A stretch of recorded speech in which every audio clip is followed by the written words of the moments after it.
आज की कहानी है ससुर का घर। रोहन और सीमा की नई नई शादी हुई थी। घर में ससुर यानी कि रोहन के पिता सुधीर जी और वे दोनों बस 3 ही लोग थे।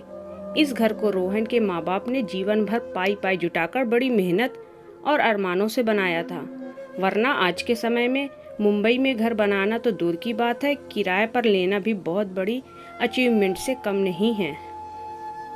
जब रोहन कॉलेज में था तब माँ उन्हें और दुनिया को छोड़कर जा चुकी थी।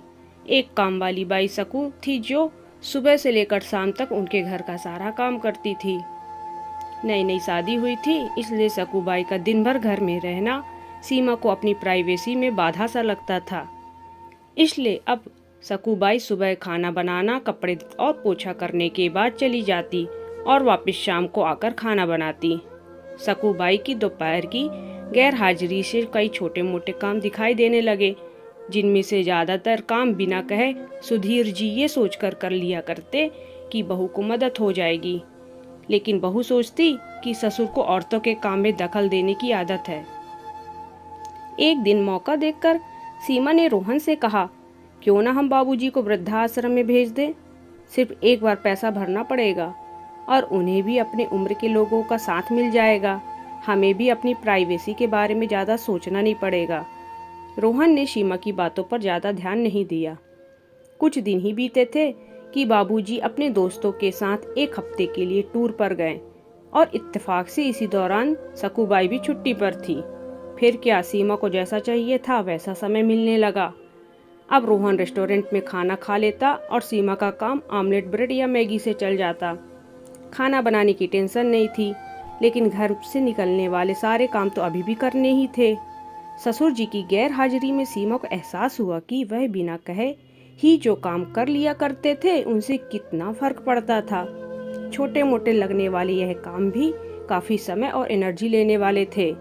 कुछ दिन बीतने के बाद एक दिन रोहन सीमा को कहता है, चलो आज कहीं बाहर घूम कर आते हैं। सीमा बड़ी खुशी खुशी सज धज कर बाहर घूमने के लिए तैयार हो जाती है। रोहन सीमा को अपने घर से 4 किलोमीटर दूर एक चाल में लेकर जाता है। एक आदमी रोहन के हाथों में एक चाबी देता है। रोहन उस चाबी को लेकर चाल का एक कमरे का दरवाजा खोलता है।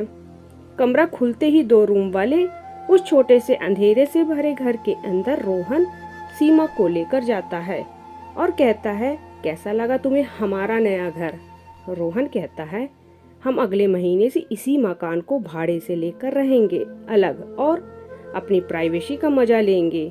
अभी मेरी आमदनी के हिसाब से हम इसी को अफोर्ड कर सकते। रोहन का यह व्यवहार सीमा के समझ में नहीं आया।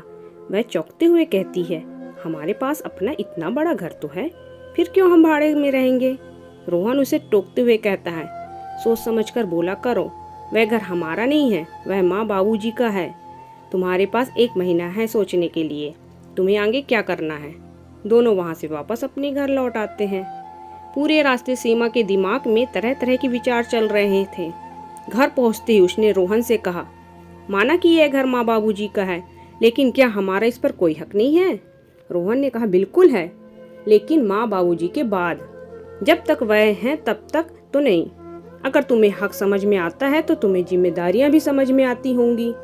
सिर्फ हक के बारे में सोचकर और अपनी जिम्मेदारियां भूलकर स्वार्थी होना क्या भला अच्छा होता है। सीमा के पास रोहन की इस सवाल का कोई जवाब नहीं था। वह सोचने लगी कि उसके अपने क्षणिक सुख के स्वार्थ के लिए इतने नीचे गिरकर ऐसी घटिया सोच अपने दिमाग में आने दी। उसे मन ही मन पछतावा होने लगा। सीमा रोहन से बोली, मुझे माफ कर दीजिए, मैं सच में स्वार्थी हो गई थी, मुझसे बहुत बड़ी गलती हो गई। रोहन बोला, तुम्हें पछतावा हुआ, मेरे लिए यही काफी है, मैं तुमसे नाराज नहीं हूँ। बेटे और बहू का यह वार्तालाप सुधीर जी दरवाजे पर खड़े होकर सुन रहे थे। उन्होंने आसमान की तरफ देखा और बोले, भाग्यवान तुम धन्य हो जो तुमने ऐसे बेटे को जन्म दिया। उन्होंने दरवाजा खटखटाया। बहू ने दरवाजा खोला तो उनके हाथों में पकड़ी थैली से गरम गरम समोसों की सुगंध उसको आने लगी। ससुर ने अपनी बहू से कहा, वो कोने वाले हलवाई के पास से लाया हूँ, तुम्हें बहुत पसंद है ना। सीमा को अपने ससुर के प्रति विचार और ससुर के उसके प्रति प्यार, उन दोनों का फर्क समझ में आते ही उसकी आंखों में पश्चाताप के आंसू और चेहरे पर अपने परिवार के प्यार के कारण मुस्कान आ गई। दोस्तों, इंसानी दिमाग में दिन भर में हजारों विचार आते हैं, कुछ अच्छे कुछ बुरे। लेकिन किसी भी विचार को शब्दों में परिवर्तित करने से पहले उनको समझना बहुत जरूरी है। अक्सर विचार और वास्तविकता एक दूसरे से मेल नहीं खाते। हमारे बुजुर्ग जो हमें बोझ लगते हैं, उनसे हम बात बात में चिढ़ जाते हैं, और ऐसा इसलिए होता है क्योंकि हम स्वार्थी होकर सोचते हैं और हम उनके योगदान को समझ नहीं पाते। वह हमारे जीवन में बहुत अहम किरदार निभाते हैं। दोस्तों, आपको कहानी कैसी लगी कमेंट करके बताइएगा, और कहानी पसंद आए तो एक लाइक ज़रूर करिएगा। चैनल को सब्सक्राइब करना मत भूलिएगा।